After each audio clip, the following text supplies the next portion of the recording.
Assalamualaikum warahmatullahi wabarakatuh. Perkenalkan, nama saya Sofia Yanti, NIM 18231039.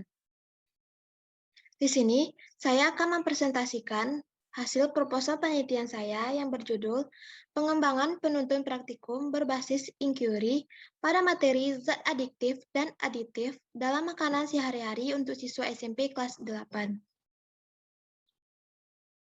Nah, ini merupakan daftar isi dari proposal penelitian saya, di mana bab 1 merupakan pendahuluan, bab 2 tinjauan pustaka, bab 3 metode penelitian.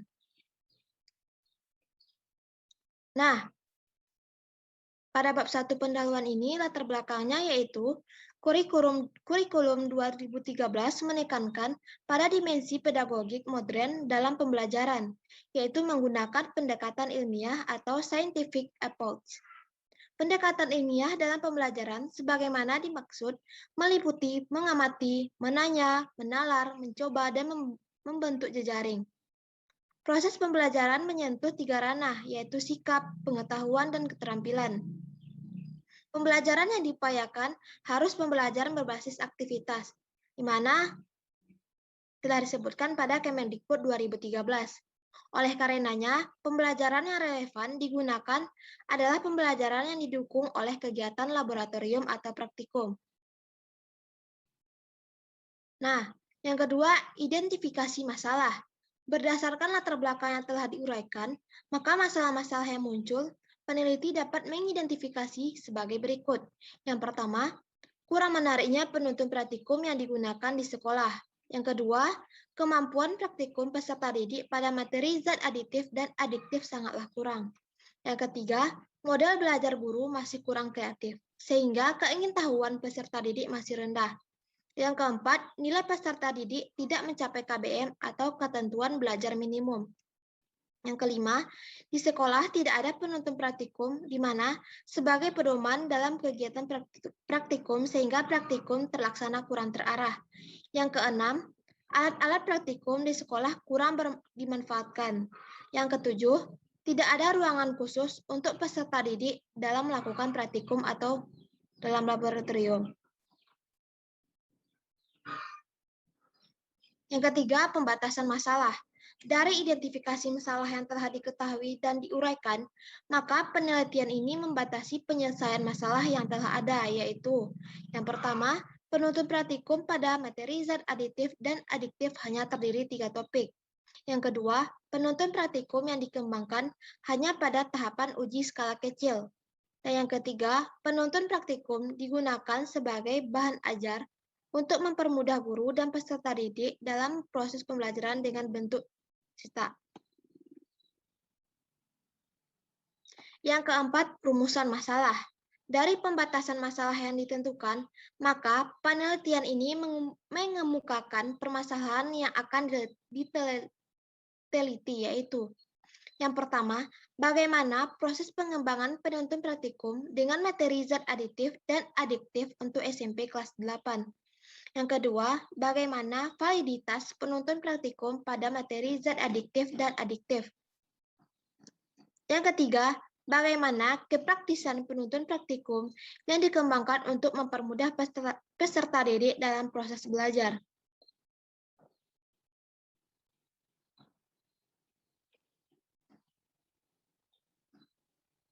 Nah, yang kelima, tujuan penelitian. Penelitian ini bertujuan untuk, yang pertama, mengetahui dan memperoleh produk pengembangan bahan ajar yang berupa penuntun praktikum pada materi zat adiktif dan aditif. Yang kedua, mengetahui kepraktisan penuntun praktikum yang dapat mempermudah peserta didik dalam proses belajar. Yang ketiga, penuntun praktikum yang dikembangkan diharapkan dapat meningkatkan keterampilan kerja ilmiah peserta didik. Yang keenam, manfaat penelitian. Yang pertama, bagi peneliti, yaitu dapat berbagi ilmu kepada peserta didik. Dan yang kedua, peneliti dapat menambah wawasan. Yang kedua, bagi guru, yaitu penuntun praktikum ini dapat memberikan kemudahan bagi seorang guru yang mengajar dalam melaksanakan eksperimen di sekolah. Yang ketiga, bagi peserta didik, yaitu untuk penutur praktikum dapat dijadikan pedoman belajar dan membantu dalam proses praktikum. Yang keempat, bagi sekolah dan mutu pendidikan, yaitu untuk meningkatkan kualitas belajar serta memberikan kemudahan dalam mengembangkan keterampilan kerja ilmiah peserta didik.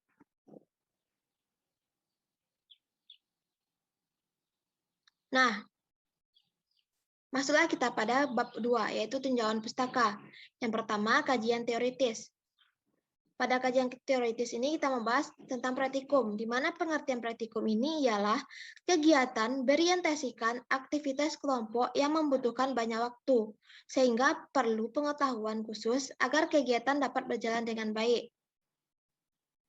Di mana menurut Koretsky dan kawan-kawan, pada tahun 2011, kegiatan berlaboratorium akan memberi peran yang sangat besar terutama dalam membangun pemahaman konsep, verifikasi atau pembuktian, kebenaran konsep, menumbuhkan keterampilan proses atau keterampilan dasar bekerja ilmiah dan kemampuan efektif siswa, dan menumbuhkan rasa suka terhadap pelajaran IPA.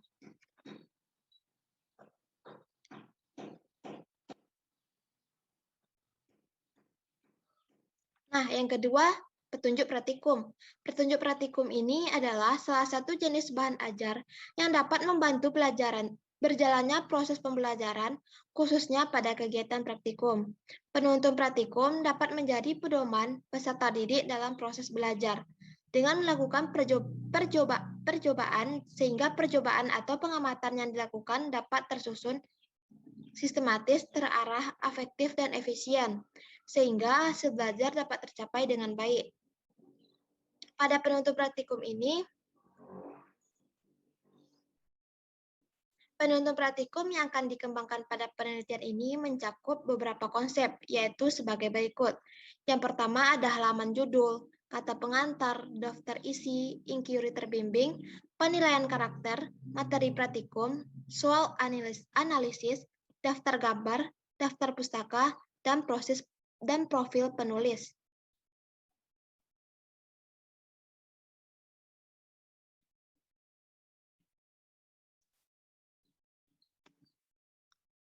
Yang ketiga, model pembelajaran inquiry, di mana pengertian dari model pembelajaran inquiry ini adalah salah satu model pembelajaran yang dapat mengedepankan keaktifan siswa dalam pembelajaran, di mana menurut Mince pada tahun 2019 yang mengatakan bahwa strategi pembelajaran inquiry merupakan salah satu alternatif untuk membimbing siswa pada suatu penyelidikan atau proses ilmiah yang dapat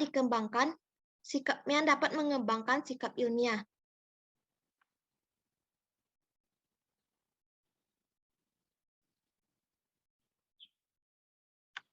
Nah, selanjutnya keterampilan kerja ilmiah, di mana pengertian dari kerja ilmiah ini adalah keterampilan dalam melakukan kegiatan yang bersifat ilmiah, meliputi penyelidikan ilmiah, komunikasi ilmiah, dan sikap ilmiah. Sikap ilmiah adalah suatu bentuk tingkah laku peserta didik yang muncul berupa tanggapan dalam bertindak selama melakukan suatu kegiatan ilmiah, seperti bekerja sama, kedisiplinan, maupun rasa keingintahuan.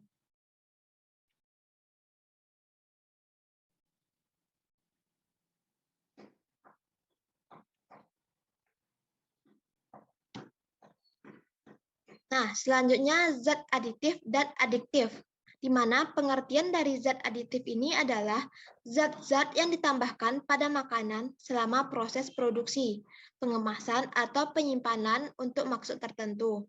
Perubahan zat aditif dalam makanan berdasarkan pertimbangan agar mutu dan kestabilan makanan tetap terjaga dan untuk mempertahankan nilai gizi yang mungkin rusak atau hilang selama proses pengolahan.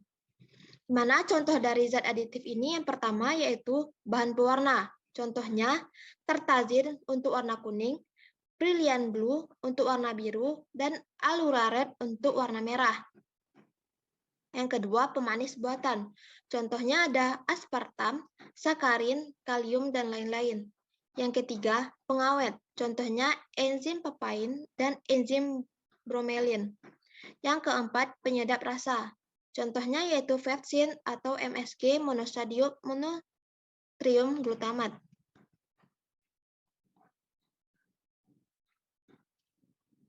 Yang kedua yaitu zat aditif. Zat aditif adalah obat serta bahan-bahan aktif yang apabila dikonsumsi oleh organisme hidup dapat menyebabkan kerja biologi serta menimbulkan ketergantungan atau adiksi yang sulit dihentikan dan berefek ingin menggunakannya secara terus-menerus dan jika dihentikan dapat memberi efek lelah luar biasa atau rasa sakit luar biasa. Zat aditif ini dapat dibedakan menjadi 3 kelompok, yaitu yang pertama, zat aditif bukan narkotika dan psikotropika. Yang contohnya kafein yang terdapat di dalam teh dan kopi, nikotin yang terdapat dalam rokok. Yang kedua, zat adiktif narkotika. Contohnya sabu, opium, kokain, ganja, dan heroin. Yang ketiga, zat adiktif psikotropika. Contohnya sedatif hipnotik, amfetamin, dan obat halusinogenik.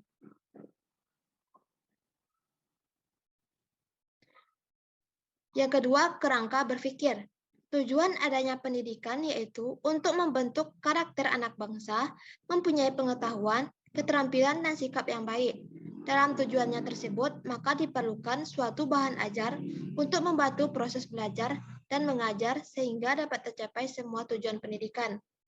Kurikulum 2013 menekankan pada para pelajar selain Kurikulum 2013 menekankan pada para pelajar selain pengetahuan, kurikulum 2013 menekankan juga pada aspek kompetisi sikap dan keterampilan sehingga peserta didik harus lebih aktif dalam proses pembelajaran. Nah, kita masuk pada bab 3 metode penelitian. Yang pertama, jenis penelitian. Jenis penelitian ini adalah merupakan jenis penelitian pengembangan yaitu Research and Development atau R&D. Metode penelitian yang digunakan untuk menghasilkan suatu produk tertentu atau mengembangkan produk yang sudah ada dan diuji keefektifannya, di mana peneliti menghasilkan produk tertentu dan menguji kualitas produk tersebut. Produk yang dihasilkan dalam penelitian ini adalah penuntun praktikum berbasis inquiry terbimbing dengan materi zat aditif dan adiktif. Yang kedua, metode penelitian. Model penelitian yang digunakan dalam penelitian ini adalah AD, yang merupakan singkatan dari Analysis, Design, Development, or Production, Implementation, or Delivery, and Evaluation. Model ini mengembangkan suatu produk yang sesuai dengan analisis kebutuhan.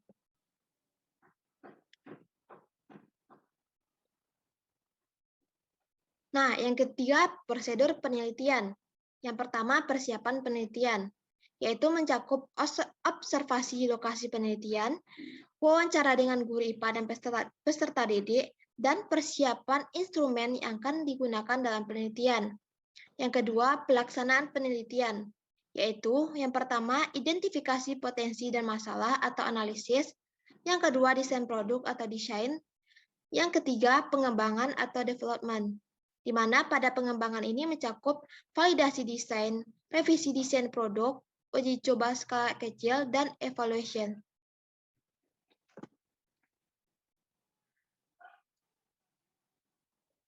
Nah, yang keempat, subjek dan metode pengumpulan data. Sumber data dari penelitian ini adalah didapatkan dari guru IPA terpadu kelas 8 dan peserta didik kelas 8. Sumber data awal didapat dari penyebaran angket, kebutuhan peserta didik, observasi, dokumentasi, dan wawancara langsung kepada guru IPA. Subjek penelitian ini adalah guru IPA dan peserta didik kelas 8. Nah, yang kelima, teknik dan instrumen pengumpulan data, di mana ada observasi, yang kedua wawancara, yang ketiga dokumentasi, yang keempat angket, dan yang kelima uji produk. Nah, yang keenam, teknik analisis data. Yang pertama ada validitas. Uji validitas penuntun praktikum dianalisis melalui beberapa langkah, yaitu dengan memberi skor jawaban dengan kriteria sebagai berikut, di mana nilai atau angka 5 merupakan sangat baik, 4 baik, 3 cukup baik, 2 kurang baik, dan 1 tidak baik. Kemudian dapat dipresentasikan dengan rumus sebagai berikut, yaitu tingkat validitas sama dengan skor diperoleh per skor tertinggi dikali 100.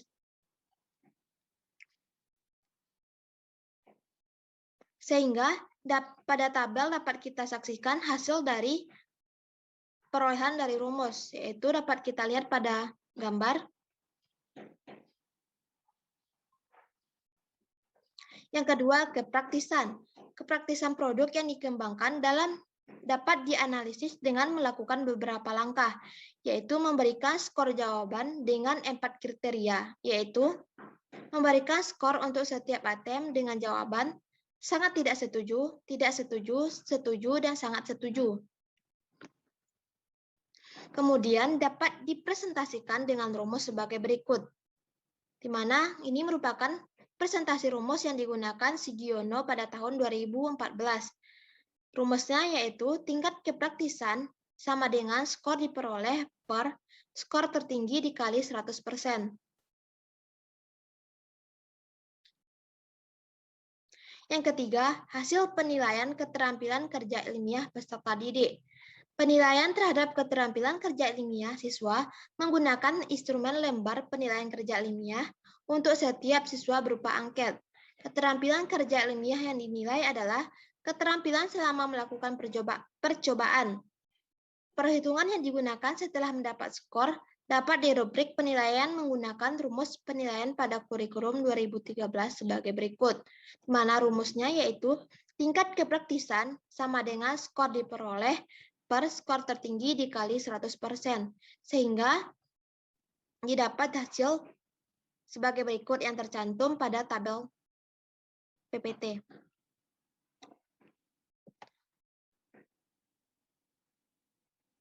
Nah, inilah referensi buku yang saya ambil untuk proposal penelitian saya.